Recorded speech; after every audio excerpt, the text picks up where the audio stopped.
All righty. And there we are. Good evening, everyone, and welcome to the Ghost Show.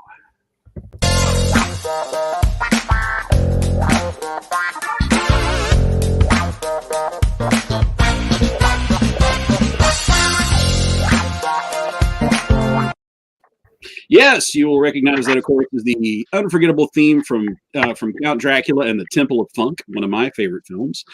Welcome. This is the Ghost Show podcast. I am Professor Christopher McLaughlin. I am the creative pit boss at Ghost Show Press. And if this is your first time joining us, I run the world's mightiest two-man publishing operation. We publish very good books on very weird films.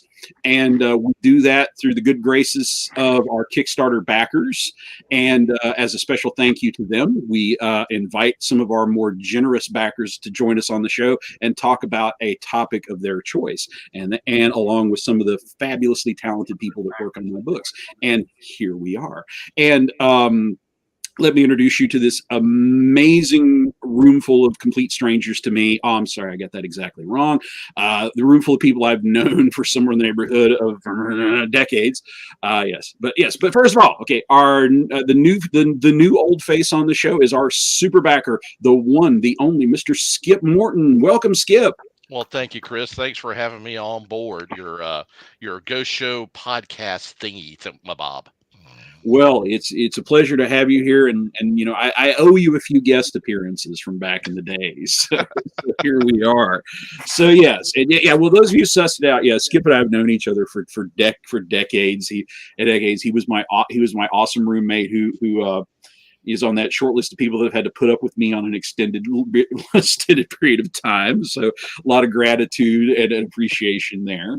And we're certainly glad to have him aboard. And just going to go around the horn. Joining us is a two-time contributor to Ghost Show Publications. That is the one and only Lynn Firestone Hill, who is literally rocking. Not metaphorically rocking, literally rocking. Can I it like a middle-aged lady? There you go. They say we have no budget, we have no special effects, but there you go. There you go. That's as special as it gets. Enjoy. Actually, Predator Vision is our special effect for Shannon. I think that's our high budget special effect. I'm practical effects. So I should probably introduce her next. Another two-time contributor to the Ghost Show family of publications, the one and only incredibly talented, multiple award-winning writer and star of She-Hulk, Shannon Watkins. Yeah, they do a lot in post to make me making me a brunette is really the hard part. The rest isn't so bad. I would like to say for our super contributor over there, Skip. Fun bit of trivia. He gave me, when we were all in the Radford University Role Players Guild together, he gave me my very first dice bag. He was just a nice gesture. That was very sweet. It's a little leather one. I've still got it somewhere. I don't know where on earth, but I do have it. So thank you. Dear. Thank you. Camera bounds down to the cat asleep on it. It was a lovely gesture. But anyway, thank you. Yes, indeed. You're most welcome, my friend. And an extra special guest, a longtime friend and a first-time appearance here on the Ghost Show podcast, a dutiful, a justified legend in the publishing industry, a man of incredible skills and talents, and no better proof of that than the two amazing covers that he's done for the two Ghost Show publications so far, both Transgressive Horror and Subversive Sci-Fi. The one, the only, Hal Mangold. Welcome, Hal. We can't hear you. You're silent. Sorry about that. Good to see all you reprobates. I too have known all of these people for a very long time, and I love them all dearly, and it's great to see them. So, and it's been a pleasure to. I'm also technically a two-time contributor. I just did it with the cover instead of what was inside the book. So, you know, just the thing that made people want to buy the book. You know, that. I don't know about that. How about just the thing that did not actively repel them from buying the book? Let's start with that. I was not repelled when I bought it. So there you go. Excellent. Glad to hear that. I am now going to go and update my website with publications designed not to repel you. professionally designed to not repel you. Absolutely, that's my goal. That's my design Ratings goal. gold, I tell you, ratings gold. And everything I do, that's my design goal, is to not repel anybody. Do we have room for a pull quote? I didn't vomit after I read it. No. See, after reading it, I have nothing to do with the reading. I did not vomit after I looked at it. Spotted it on the shelf. That's right. Do not recommend as an emetic. Exactly. I did not recoil in horror when viewing it on the shelf. So anyway, in all seriousness, I'm very proud of those two covers, and I'm looking forward to doing more for you because they're fun. Yes, indeed. Yes, indeed. And for those of you who are backers turning in, like the one only amazing Sean Vera, thank you for joining us, Sean. Good evening. Good to see you here. Sean, another steady supporter and past guest on the podcast here. For those of you that are here for backer info, the book is just humming right along. We have about 2/3 of our essays are in final draft stage, ready to go for layout, and the rest of them are well along. And we've even got some of the backer essays in. And I got to tell you, for people that got a late start in it, there's some amazing stuff in there. And to give you a little sneak preview for tuning in, I think maybe the most mind-blowingly impressive thing I've seen so far is not that the other essay, not diminishing them in any way, but our one and only Steve Marsh, who is writing about Mystery Science Theater, the 3000, the movie. He riffs his own essay as you go, and it works. And I just, the thought that I'm going to mock my own writing as I go, there you go. There you go. So you backers, we appreciate your support and your patience, and it's stuff like that. We hope you will find that to be well worth the effort and the time and the wait. All righty. Well, tonight at Skip's request, we are hopping into the Ghost Show time machine and taking a trip all the way back to the year 1980. Yes, indeed. Back when I owned a comb. It's been a while. It's been a while. And what a wonderfully odd time that was to be alive and to be a nerd. And I think it only appropriate that the man who made this show and our book possible, Skip, you want to talk about your memories of 1980, being a nerd? What drew you back to that era? Well, the way things are today, it's kind of hip to be a nerd. But back then, it was not. You would get hit to be a nerd. So, it was a great time for me. I had just discovered role playing and Dungeons and Dragons, and I was one of the older people who actually stood in line for the original Star Wars when it came out in '76. Wow. So, that had a tremendous influence on my life, even to this day. And just that time frame, there was just so much, to me, still good sci-fi shows, sci-fi movies. It was just I don't know if it was a rebirth or something like that, but a lot of the old serial sci-fi people like Buck Rogers, Flash Gordon, things like that had reemerged into a brand new audience that was getting introduced to it. And to me, it was just one of the better times of my life for sci-fi and being a nerd and a geek, or whatever you want to call me now. And you can, if you don't believe me, just ask Han Solo behind me. I'm so glad you put that in the context of the nerd beating surceased a little. Yes. Righty. Yeah. All righty. Okay. Well, we'll go around the horn here. All right. Lynn, do you have any memories of 1980? Had your innate nerdiness blossomed to its full extent, or were you still in the bud a little bit, or? The whole blossoming thing. I know that I was well on my way. I know that Star Wars and Xanadu are the two in-theater movies that I have the clearest recollection of seeing when I was a kid, because I was a huge mythology nerd. So I thought Xanadu was like, oh, they're muses. Oh my God. I was like so excited because they were muses. And then it was, dancing and singing and then Gene Kelly. And I didn't get all that. I had no clue who Gene Kelly was. I was like, who's this old dude? Why is he dancing in my Muse movie? But but yeah, Star Wars and Empire Strikes Back both made huge impressions on me. I got into D&D at about that same time with my cousins and a few of my friends, and yeah, it's never been an option for me. I don't remember actively choosing any of this. It just all felt extremely natural and extremely welcoming to me. And I was fortunate enough that being a kid, nobody ever hit me for being a nerd, but I definitely was, I felt the down the nose that some people felt. There were plenty of kids around me who would not have anything to do with me because of the stuff that I liked. And that's something that I'm not sure that the youngsters these days, I just don't know that they have any concept that these things, these fandoms were ever anything except mainstream. It was a different world back then. It really was. Well, you had the advantage of being physically intimidating, so you don't have to worry about that. Oh, I don't know about all that now. It's always scared me.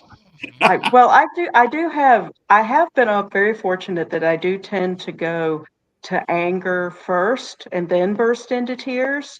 So, if people like try to say something mean to me, my first reaction is, they get the anger first, and then I'll back off and I'll be like, wait. But when you're 6 or 7 years old and people are mean to you, they don't expect like naked rage from a tiny child. So It's the Ralph maybe. Christmas Story defense.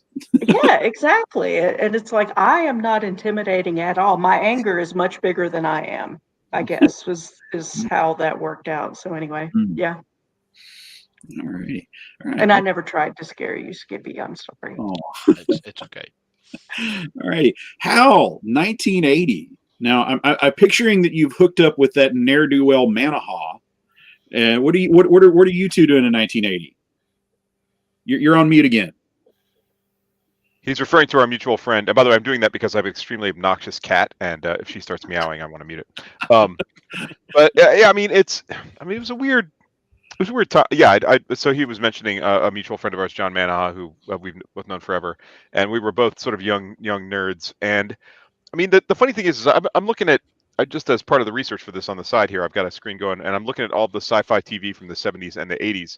And as much as we talk about sci-fi being fringe, there are 100 of them. I mean, it was a fringy to be super into it, but Hollywood and TV stations over and over again ran sci-fi out there, and over and over and over again. So it's never like sci-fi's not been part of the mainstream. It's just always been that part that everybody's kind of like, they give it side eye and stuff like that. Me personally, I grew up, I saw Star Wars in the theater, although I fully admit that I fell asleep for at least 10 minutes of it because I never remembered the dewbacks until much later. I was like, what are the lizard guys? I don't remember that. But I mean, I was super into Star Wars. I was super into Star Trek. They reran every afternoon. They ran Star Trek episodes, the original series, over and over and over again on our local one of our local TV stations, and I watched it all the time. And so I was kind of steeped in it from an early age. And my nerdery came through other avenues as well. But as far as movies and television, I was pretty steeped in it pretty early on, and I saw a fair amount of 80s sci-fi in the theaters, like Tron and stuff like that. I was a Buck Rogers fan and Flash Gordon and all that kind of stuff. So it's a thing where I've always been into it. Sci-fi, though, I think it was like, I mean, I'm just scrolling through IMDb over here, both in the 70s and the 80s. I mean, it's amazing what they just threw at the wall to see what would stick. And not a lot of it did, because there are a lot of shows here that were only on for one season, like, I don't know, like Future Cop, or what else we got here? The Powers of Matthew Starr, if anybody remembers that from the 80s. That was just a piece of, that was incredible sleeper of a show. Automan. The Automan, that's right. Some I don't even remember, like Beyond Westworld. I don't even remember that one. Or X Bomber. I am the proud owner of all 6 episodes of Beyond Westworld. Oh wow, that's great. And it actually provided one of my all-time favorite sci-fi moments, because I think it's like episode 5 or 6, which it's like the definitive 1980 moment because it's a disco rock band playing a No Nukes concert. I mean, short of like, a Chrysler K car with an Anderson 80 sticker on it, you could not be more a part of that era. And the part that I love is the main disco rock band there is this band called Power and Glory. And Glory is the lead singer, and it's Ronnie Blakely from Robert Altman's Nashville, who for like 45 minutes wears this look like Nashville was a really long time ago. It's like you can see her dying inside. And Power is this, like, you can count his veins, tightness, pants, shirt unbuttoned down to his belly button, perfect Barry Gibb coiffed guy just shaking his sequin booty. And it's Rene Auberjonois from Deep Space Nine and Benson. Oh yeah, no, this brings up an interesting thing where I think much like we were actually talking before the thing started about this thing going around on Facebook right now, which is this supercut of guest star shots from the show Love Boat. And Love Boat was basically like, if you were new, you went on Love Boat. And the list of people that have done there incredible. And the amount of sci-fi shows were sort of the same way. And speaking of disco bands, one episode of Buck Rogers that sticks with me is the one with Andromeda, who were the who were a rock band that the evil Jerry Orbach, who you will know from from Law and Order. Fantastic, Jerry Orbach. By the way, Jerry Orbach, also one of my favorite pieces of trivia. He was also a huge song and dance Broadway man, and he's like one of the main characters in a very famous one called Promises. Great voice, actually. But anyway, he was like the evil promoter who was secretly weaving in, like subliminal messages to stir up the youth so they'd rebel. And that's the. But yeah, I mean, all of these actors, just so many actors ended up on these shows. And like you said, Rene Auberjonois, who was huge, who became really famous for Benson. And then when he showed up on DS9, we were like, Rene Auberjonois, he was from Benson. And then now everybody knows him as being from Star Trek. Go ahead. I'm sorry. I was about to say that should have been the magic that may have saved Galactica in 1980 if they would have just had guest stars, up and coming, or rock bands or something. Yeah, but before we trash Galactica 1980, I want to bring the scent of Buck Rogers fromage is in the air, so I have to bring in our resident Buck Rogers. Absolutely. Here. Shannon Watkins, talk about now. Okay, now talk about your 1980 science fiction experiences, and knowing that you have a special love and affection and insight into this show. Tell us, I'm very curious specifically to know, were you into Buck in the original broadcast, or is this something you came into later in life? So go. Oh God, I had crushes on like millions of celebrities, still do. It's just like a fun thing for my brain to do when I'm bored. And I had such a crush on Gil Gerard. I follow him on Facebook now. And once I said something like, I mean, he's famous, but like minor con famous at this point, not to be disparaging. I'm not at all. But I said something like, oh, I had such a crush on you when I was a kid. And he liked it and said, thank you. And I was like, yes. So, just a short bit about Gil Gerard. He was at Gen Con one year, I remember, and he was signing autographs. And I swear it was just looks like a gym teacher, man. Just looks like a gym teacher. He does. Yeah. And that's cool. That's cool. He's still that's not a diss. Just he had that vibe. He did that Battle of the Network Stars a couple of times, so everybody did. Yeah. True. Well, what really kind of underscored his appearance was they had him and Erin Gray, and Erin Gray has barely aged a day. I know. She's so pretty.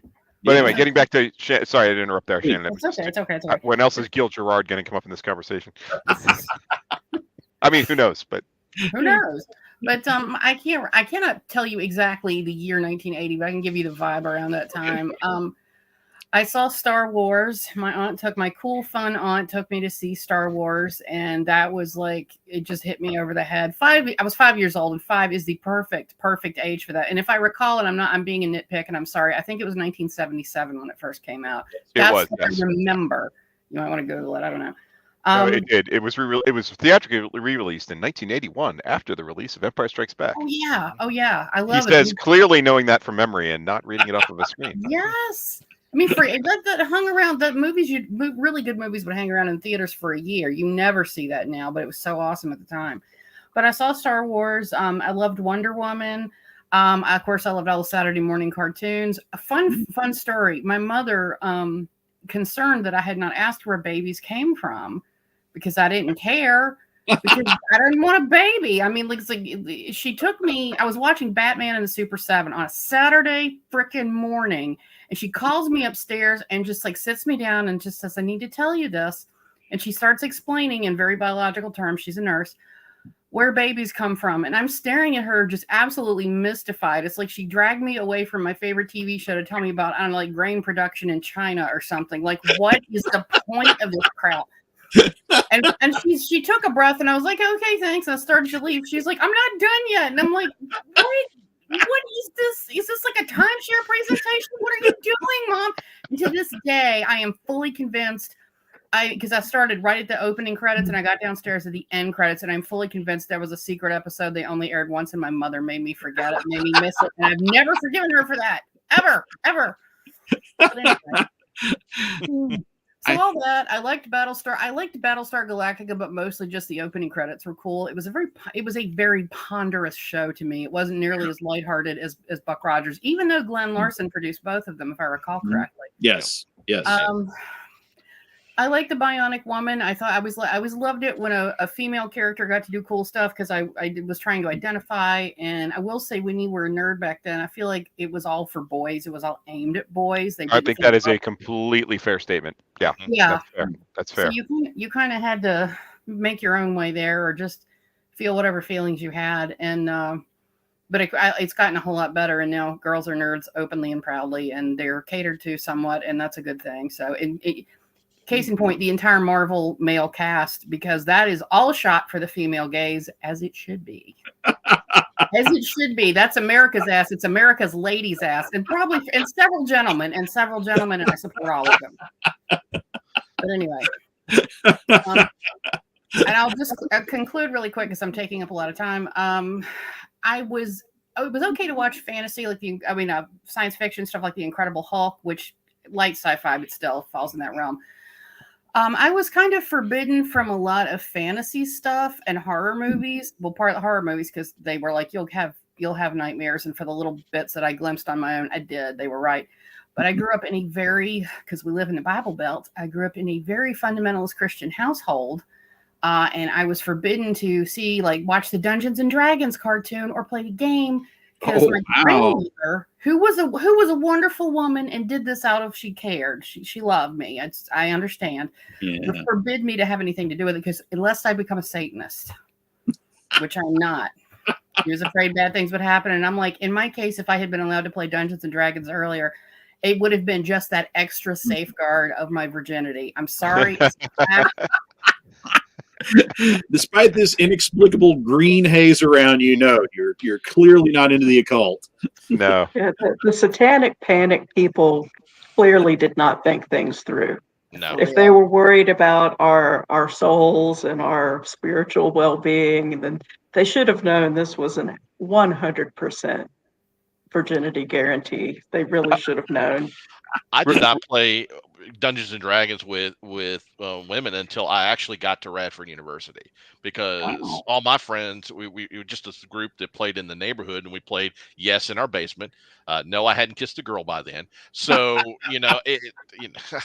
that's the group that we had, and that's what I was so used to. And then I get to Radford, and I meet Lynn and Shannon and a bunch of other folks, and I'm like, y'all play Dungeons and Dragons? Oh my gosh!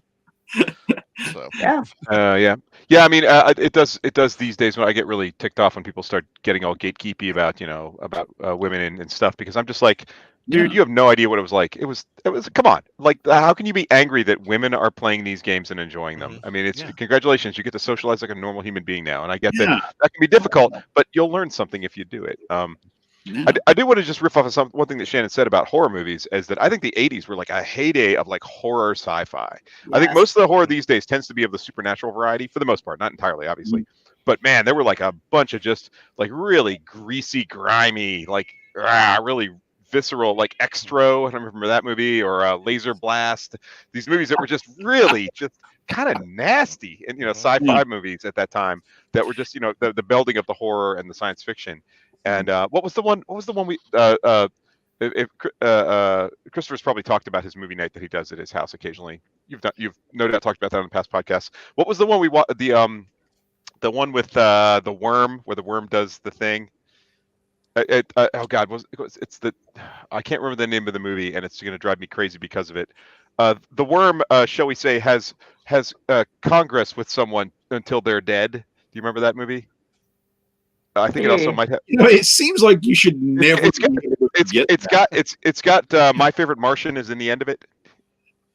Ray Walston. Yeah, isn't Ray Walston at the end of that movie? I'm gonna have to Google it. Just I don't remember ever doing a Ray Walston. I don't know if it was Ray Walston or not. Anyway, I'm gonna tell you what. I'm gonna look this movie up right now and mute myself because if I don't remember it, I'm gonna go insane. Alrighty. Okay. I'm not sorry I missed that one. Can I just throw that in there? No, for some reason I can only remember that terrible Bigfoot movie we did, Night of the Demon, and the giant crab movie funded by the Medellin cartel. And I know that's neither one of those, but that's the only thing my brain can conjure up. Well, but listen, while we're on the topic of bad movies, we can't let the year 1980 pass without noting the supreme fromage of that year, the deathless Dino De Laurentiis adaptation of Flash Gordon, a movie I know, Skip, I know this is close to your heart. So this is your night. So here you go. We'll give you first crack at the glory that is Flash Gordon.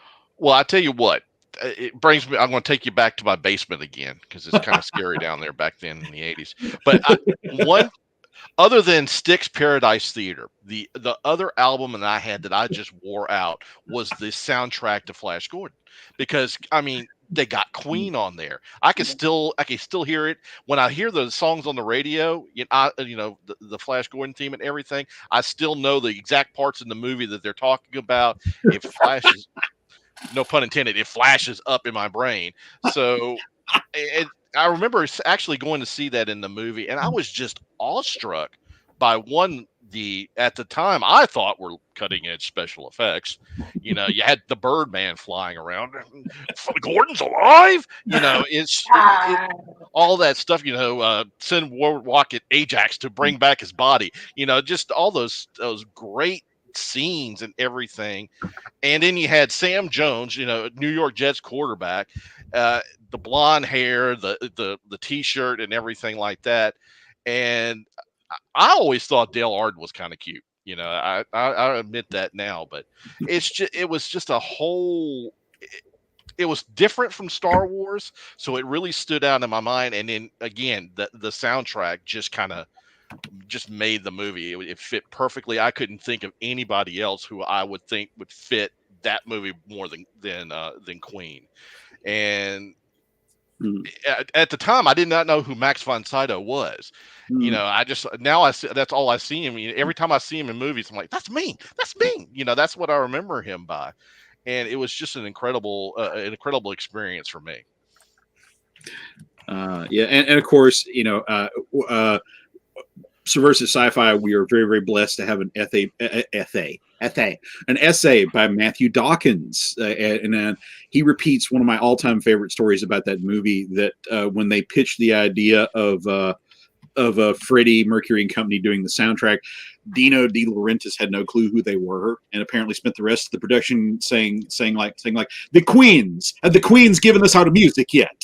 What the Queens? Has anyone heard from the Queens? Yes, indeed. And Sean says his birthday party that year was seeing Flash Gordon in the theater, and they ran the original serial. Oh my gosh! Oh, wow. See, that's actually probably a good way to see it, because then you probably understand it a little bit more, because it's a complete throwback. Like Skip was saying, it was like nothing we've seen at the time. That's because it was a complete and total love letter homage throwback to the old thing. I mean, when you think about it, we're talking about a time when like sex sold all over the place, and this movie is sexy, but it never really crosses the line. There are a couple bedroom scenes, but there's no topless, there's no nudity or anything like that, and it's hard to call a movie family friendly where there's like a part where a guy sticks his hand into a log and may get stung to death by a venomous thing or something. But but it's a cartoon of a movie, and it's really really fun. And I hope a lot of people, if anybody out there hasn't seen it, and I suspect you have if you're watching this podcast, but if you haven't, you just walk into it expecting like a cartoon, and you'll get that because it's just wonderful. It's a really fun movie. The screenplay was by Lorenzo Simple, who wrote many classic episodes for Batman 66. So yeah, definitely Flash Gordon gets the Batman 66 treatment, and now I want to watch it more than usual. It is probably worth noting that the Ming the Merciless character is extremely Orientalist, and by modern standards is probably pretty offensive. And I think that if you saw it at the time, then it's not going to ring as you. But you've got Max von Sydow, who is not exactly in yellowface because they didn't actually go for explicitly Asian, but the character Ming the Merciless from the old thing was absolutely a Yellow Peril character, and it probably needs to be noted that. I mean, I think it's okay to enjoy our problematic things from our past as long as we sort of like note the problems when we that are there. I think so, but it's just a really fun movie, you know. It was. I may be wrong. Was that Timothy Dalton's first movie, or I know it had to be one of his first? It was his first, certainly his first big role, I would think. It was not his first big role because he was one of the boyfriends / victims of the movie Sextet, the infamous let's show the voracious sexual appetites of 80-year-old Mae West. Oh my God. Okay. Well, okay. I still think this is probably his first major role, but maybe not his first notable role. Certainly. I have a feeling he's more fond of talking about Flash Gordon than Sextet. Probably. Yeah. Oh wow. Okay. You know, I have to skip shirt. I have to tell you my favorite observation about Flash Gordon. The Comet Retro Sci-Fi Channel was running it on an NFL Sunday, and I was kind of flipping back and forth between the games and Flash Gordon, depending on halftime and all that. And I realized that one of the additions in the 1980 version is that Flash is the quarterback for the long-suffering New York Jets. Here's where I wish our good friend Rob Schwalb could be here to give you a brief rundown of the misfortune that has visited that franchise. And then I realized, okay, so the Jets' star quarterback goes to an alien planet, and then based on the end of the movie, is apparently going to be there indefinitely. And I'm just thinking, I would love to see the reaction of the Jets fans when they're getting their usual false optimism going into the season, and like they come on ESPN or whatever and say, "Well, your starting quarterback is on a fucking alien planet." Yeah. Well, was there a salary cap back then? Because if not, they could have just written him off and gone on with it. And if you ask Schwab, he might take him now. Like he might be like, let's get him. And I shouldn't talk crap because I'm from Washington D.C. and our football team is, but still. Yeah, don't run away, nerds. I promise our last sports reference. But Hal and I have a gentleman's bet. I'm a lifelong Dolphins fan. We have a gentleman's bet about which one of our team's owners is going to get run out of the NFL first. All righty. Okay. All right. Lynn, noted bad movie expert. What are your feelings about Flash Gordon? When I was a kid, I did not get it. I didn't get it. I didn't know anything about like old comics, and I didn't know anything about serials that used to run before movies back in the day. I 100% did not get it.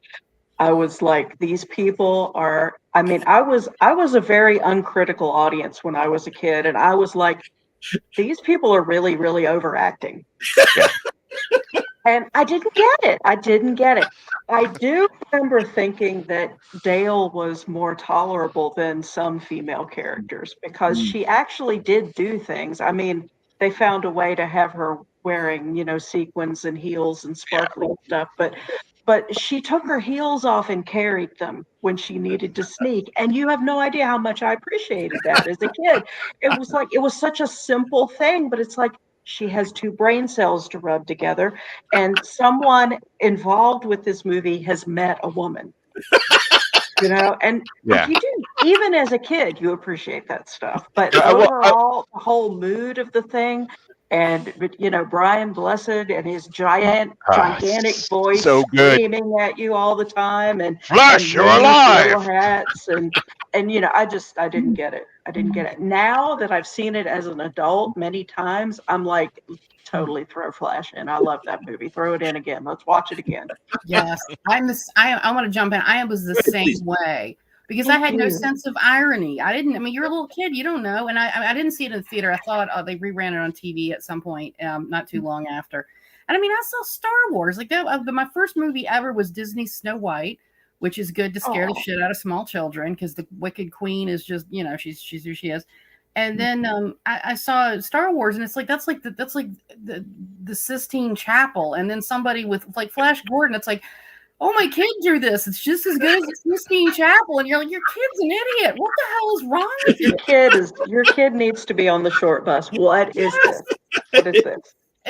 And that's one level of appreciation. Then you get older and you meet gay people who understand camp, and you're like, oh, that's what that is. This is camp. This is silly. I'm supposed to look at it a certain way, and I appreciated it for what it was, and now I think it's great. So I would also say, though, to be fair to the both of you, it's also a super male gazy movie. I mean, that's not a movie that's like made for women per se, or even it's as much as Dale Arden is actually given stuff to do in there. I think it's completely fair that if you encountered that as a young woman in the 80s, you'd be like, what the heck is this? But you know what? There was nothing that was made for us. There was nothing that was made without the male gaze. Nothing was made without that. I cannot tell you how lovely it is to be a grown-up adult woman in 2022.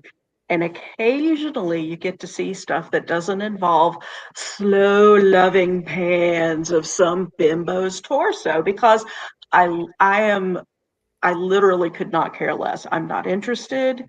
I don't care. It's like, I mean, when I was a little kid, I was like, her outfit's not that great. Why am I looking at her outfit? Just utterly clueless. I had no idea what I was even supposed to be getting out of these shots.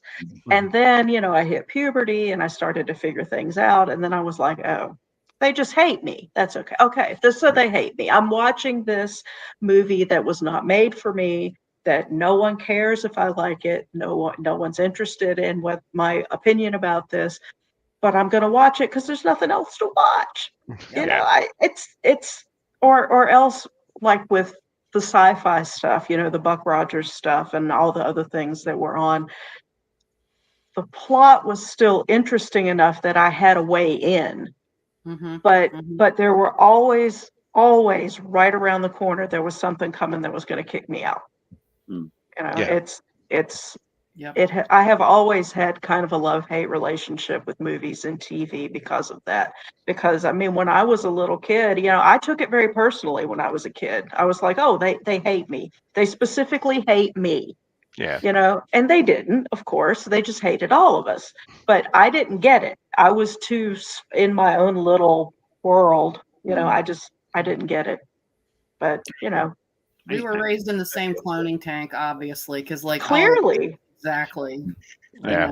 Although no one ever forbid me from D&D, thank the Lord. No one ever forbid me from D&D. My parents were very much like, well, let's see what happens. They let me mess with stuff, and if I got too weird, things would just vanish out of my life. Books they didn't want me to have would just magically go away. And my parents were very smart about it because they would wait till I had gotten distracted by some new thing.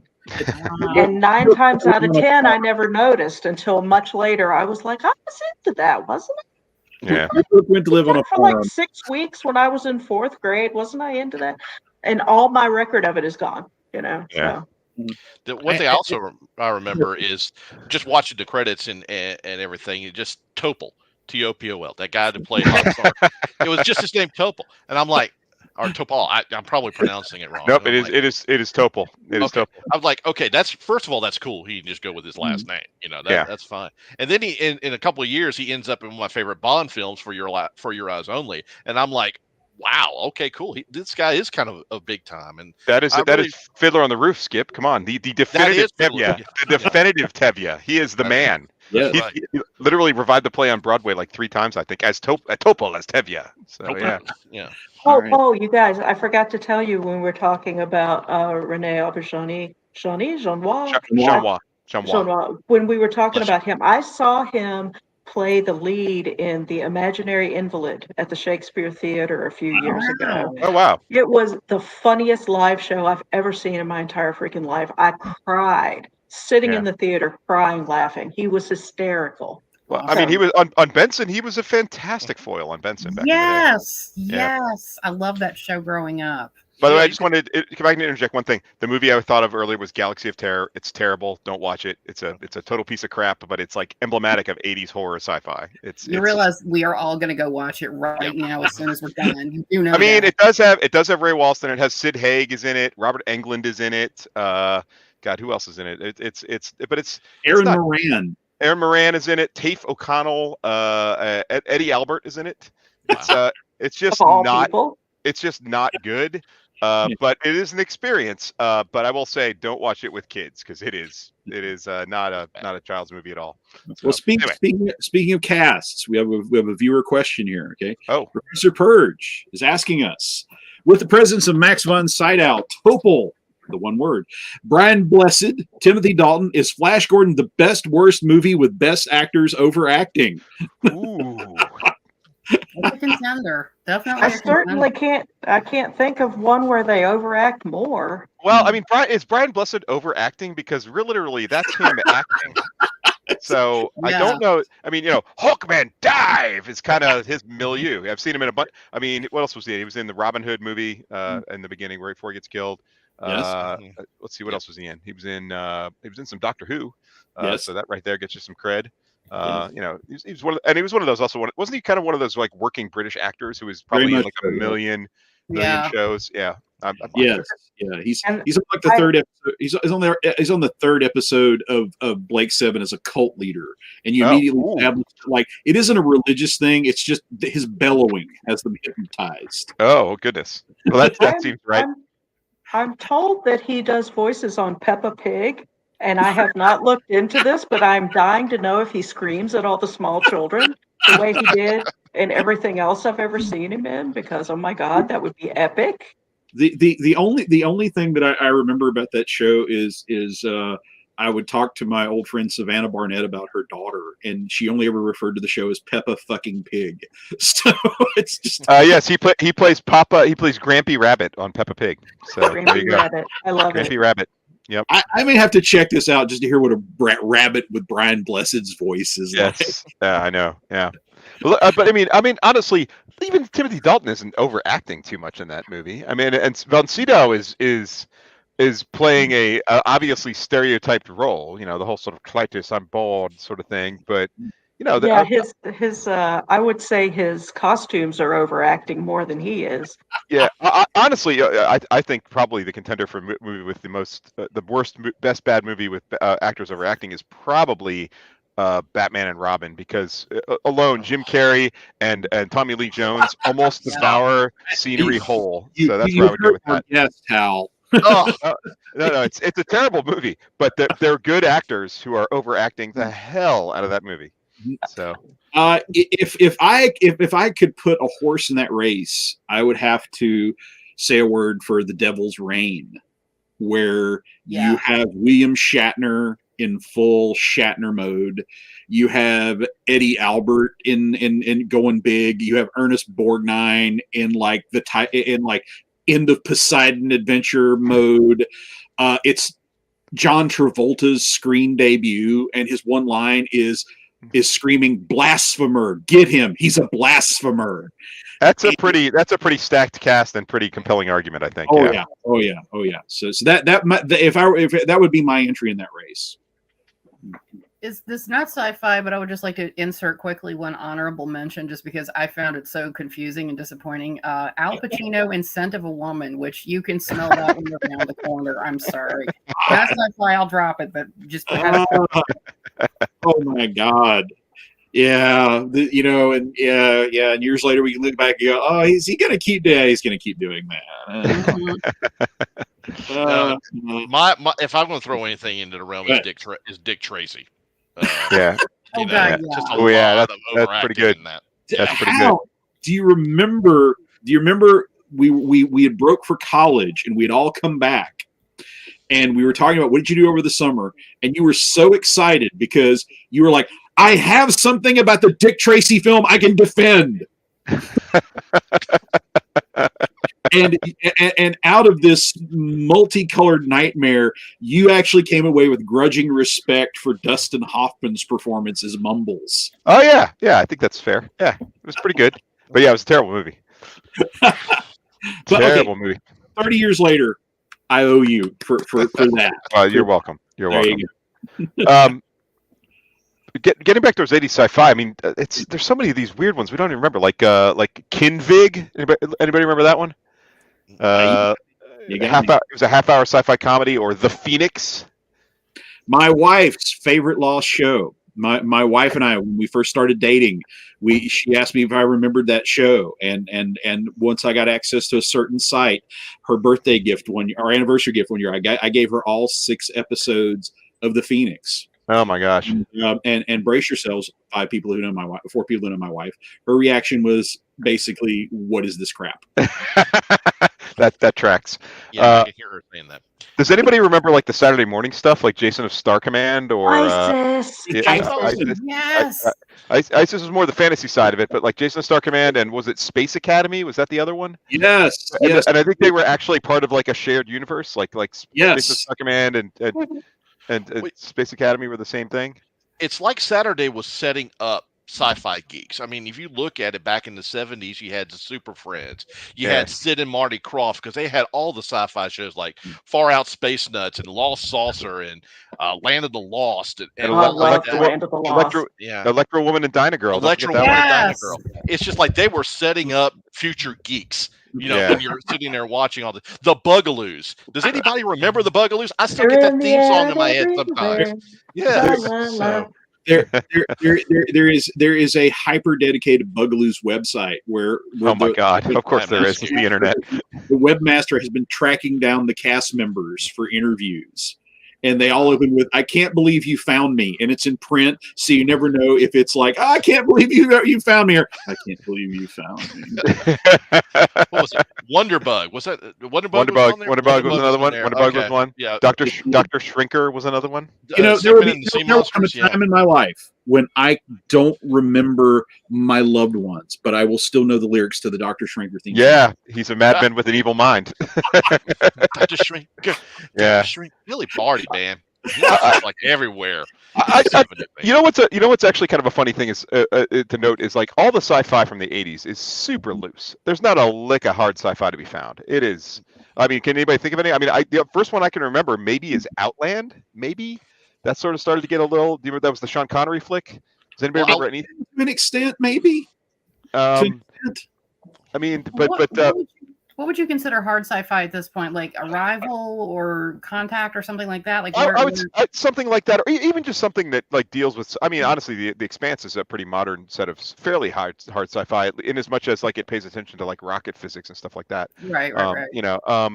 It's just an interesting time when science fantasy was more the order of the day than sort of science fiction per se, and a lot of it wasn't like outside of Star Trek.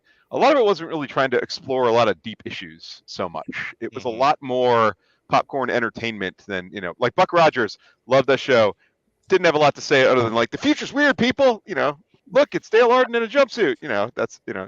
What about Alien? Would you say Alien? Yeah, Alien is a nod toward it for sure, and that's probably sort of like the most legitimate non-grotty and uncomfortable horror movie. The first one I can remember that came along where you're like, wow, this is a horror movie and it's awful and uncomfortable, but it's like not just up for exploitation and stuff. There was a lot of sci-fi exploitation stuff, and I think that the 80s. I mean, let's face it. One thing, they were cheaper to make if you did them that way, for sure, right? Like if you didn't pay attention to any of that kind of stuff, you had to pay a lot less for the effects budget and everything like that. So, but I just think that's kind of an interesting characteristic of the sci-fi of the time.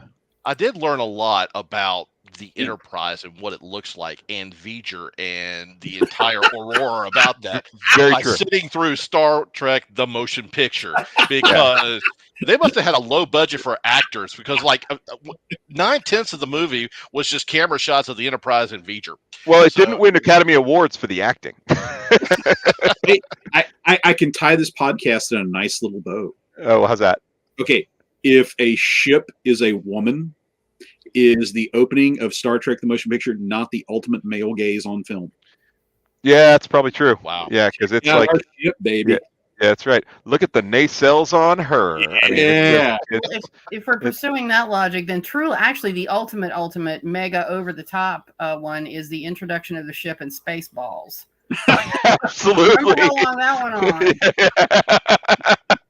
I have to Something think. tells me- I have to think that Mel Brooks knew what he was doing there. Oh yeah. You betcha. That's exactly what I was going to say. This is not the first time this conversation has been had. I guarantee you, Mel Brooks and his crew had this too. Yeah. I'm sure Anne Bancroft had something to do with that, but yeah, that's a very good point. All righty, and special credit to our frequent guest Sean for admitting that he had access to the Star Lost and watched it. So yes. Oh wow. Yes. Oh my goodness. Yes. When Canada looked at us and said we can do bad on our own. Oh my God! Just reading it, I encourage anybody listening to this podcast, just go look at the Wikipedia entry and read it for Star Lost, because it's nuts. It's a really crazy show. You had a higher budget playing with your action figures as a kid than this show had. Yeah, it really did. Yeah. We had to make a special note that I think that one of the highest points of that early '80s has got to be, obviously, we referenced Star Trek the motion picture, but The Wrath of Khan is probably. It's a high point for me, at least, because I think it's that rarest of movies that you can walk into not knowing anything and enjoy it.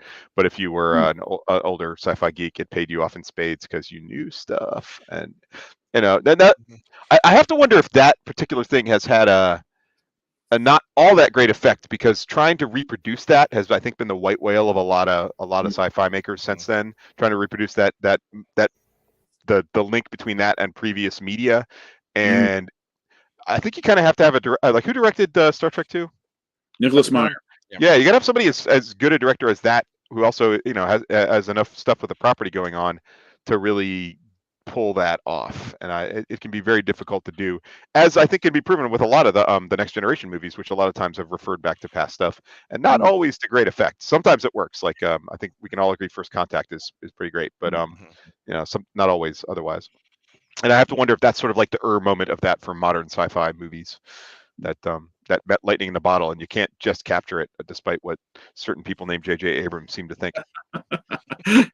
Well, I will say this much. The great thing about Wrath of Khan is that both the two main creative forces behind it, Harv Bennett and Nick Meyer, basically were strangers to Star Trek. And I think the movie works as well as it does because it has that fresh outsider's perspective on it.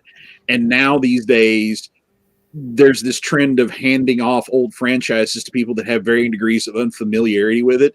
And it just seems like they just turn it into the drizzling shits. It's just I think you can hand it off to somebody who's too reverent as a fan, and then you can hand it off to somebody who doesn't understand it at all. And you have to find that person who has the capability of understanding what the thing is and doing something new with it, that's a hard thing to find, I think, right? Because either somebody usually has no love for whatever they're doing, or and they're just this job, or they're so huge a fan they feel like they can't touch anything because Yeah. Well, I always had I was scared because of the whole alternate universe that J.J. Abrams has created in Star Trek, that instead of Khan, that they would go back and grab the space hippies and then just make them the evil bad guy in that movie instead of. And then you'd be like, "Is there nothing you can't despoil, J.J. Abrams?" Yeah.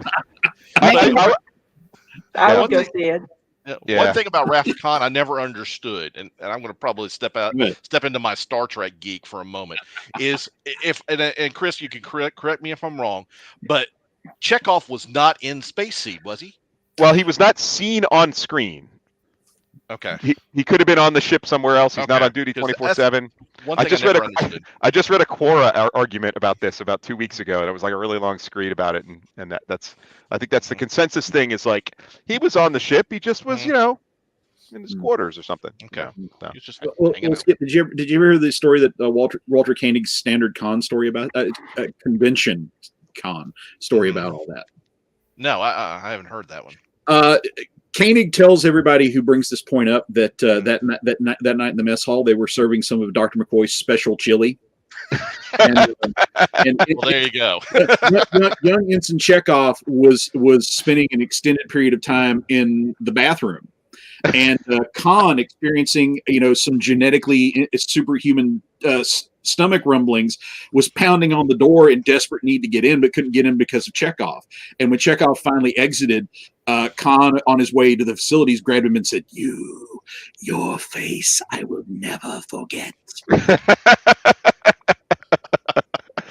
Oh, I love good that Lord. story.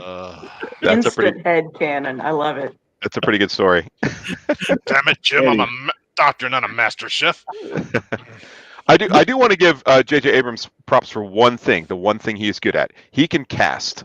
He can cast very well, I think, but he cannot go beyond that. I think like for instance, in the first of the new Star Trek films, when Carl Urban opens his mouth as McCoy, I was just like, it was pretty great. So. But if you cast really well and then give those people you have cast nothing sensible to do, you end up with a big mess. So, all righty, okay. Well, we're down to our last 4 minutes. So Skip, any closing thoughts about this special era of sci-fi for you? What any special takeaways or? I'm still heartbroken that Galactica 1980 did not pass one season. The motorcycles were cool. I don't understand why Buck Rogers left Earth with the bird guy on season 2, and I'm still scared of the $6 million man's Bigfoot, even though I know it was Andre the Giant. So, but otherwise, this has been great. I mean, just a flashback of movies that I've seen, movie I need to go see, and it's been a wild ride, and I want to thank you. Yeah, my speaking of Birdman, quick story. Tom Christopher, who played Hawk, second season of Buck Rogers, caught the tail end of where if you had a show on a network, they could order you to do stuff like be on Battle of the Network Stars or whatnot.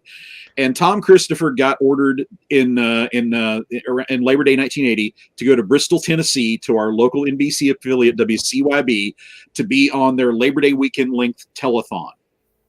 And watching the Shakespearean trained actor in Bristol, Tennessee, reading off the pledges. Yes, and the Lebanon Deer Hunting Club issues a challenge to all other deer hunting clubs. It just figured like in like hour 60, he'd just break down like, I did Othello for Christ's sakes. Yeah, man. So yes, that will be my enduring memory of the man here. Just one more thing about Buck Rogers was all right. So when I found out later on in life that there were only 2 seasons of that show, my head exploded because I could have sworn that show was on for like 4 or 5 years. Right. It was like 20 episodes a season. It was something like that. But does anybody else I thought legitimately they went to space with Hawk in like season 3 or 4, and later on I found out there was 1 season, and I was like, what? I mean, it made no sense to me. It was like almost on the level of one of those Berenstain Bears things where I'm just like, in my universe there were like 5 seasons of the thing, and yet here we are. Well, they went to their desperate season 7 ratings grab in season 2. I think that may be what's throwing you off. Well, they added Gary Coleman on there, wasn't he? First season. He was in the first season. Oh, yeah, okay. But he was in there twice because he was in the show he was in, and then he was in the clip recap episode. That didn't help because at the time I was like, well, a show with 1 season isn't going to have a clip recap episode. That'd be ridiculous. And yet, once again. All righty. What you talking about, Buck? Yeah. All right, Shannon, our Buck Rogers expert. You ran through several last night, but if you had to pick a favorite Buck Rogers element to take us out with, gosh. And I'm sorry my signal keeps going out. It's just weird over here. And if you guys were watching that Batman episode I missed while I was out, I'm going to tell Mom. Anyway, what was interesting about a Buck Rogers observation? Your favorite Buck Rogers moment, if you had to pick a favorite. Oh my god. Oh my god. I made notes. I thought we were just talking about that. I literally watched a bunch of them and just made notes. I just the plot to Kill a City, which was a two-parter. It was in the first season. Charisse, the angry, paranoid empath, looked like Femme Susie Quattro. I thought that was funny. Everyone was dressed like a leather daddy, even the women.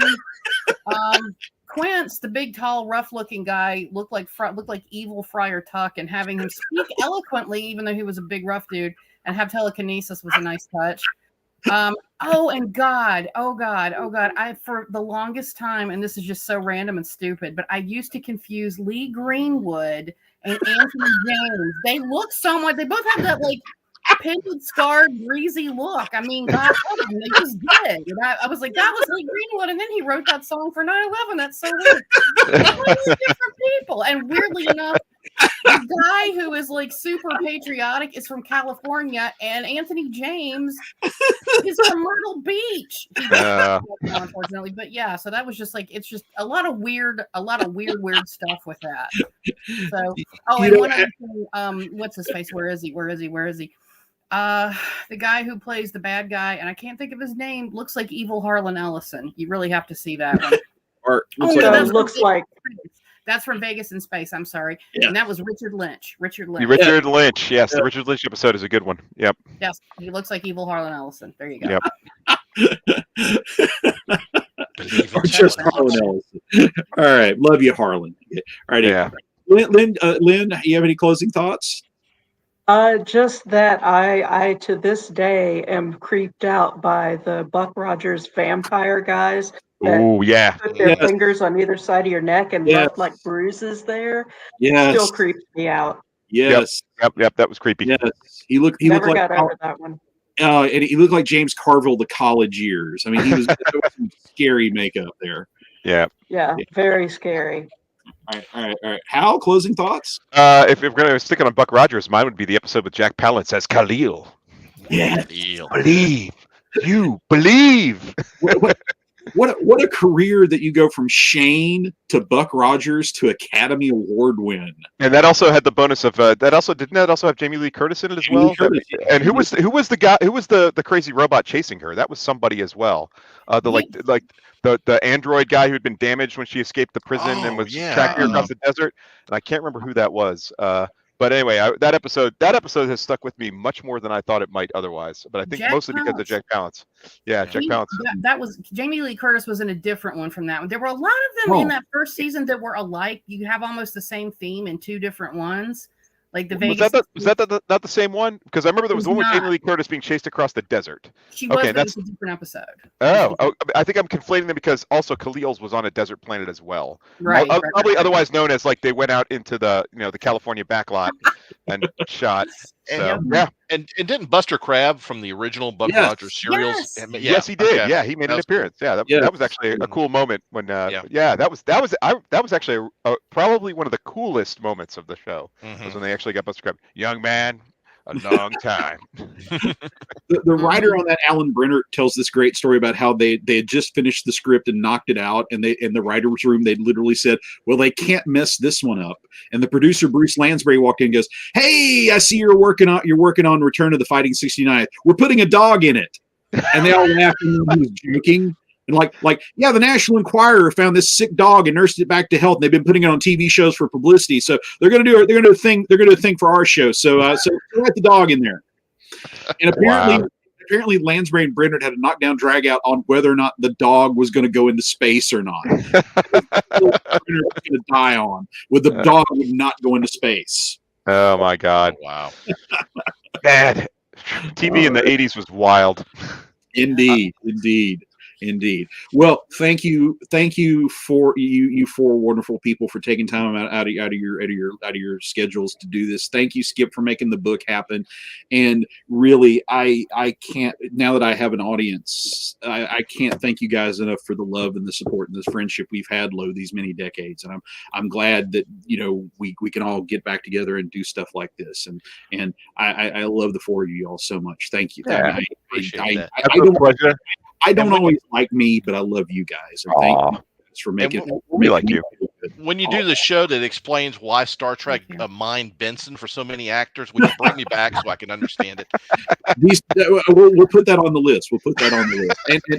And before we let our hungry guests go off and eat dinner, just a quick note to our audience out there that we're going to be back on Sunday, September the 25th at 8 p.m. for our fourth in our series of Backer podcasts, and you definitely don't want to miss that one because our special guest is going to be filmmaker Tim Thompson. Oh, cool. Tim is the writer, director, producer behind the early 90s indie classic No Resistance. And he's going to be with us to talk about this incredible film, which it's a great example of how you don't need a budget if you've got imagination. And we're going to be talking about this film and the whole early 90s indie sci-fi scene. So again, that's going to be September the 25th at 8 o'clock Eastern time. And we thank you all for tuning in. We thank you all for all you do to support us at Ghost Show Press. But for right now, the Ghost Show is leaving town. Thank you for joining us. We'll be back.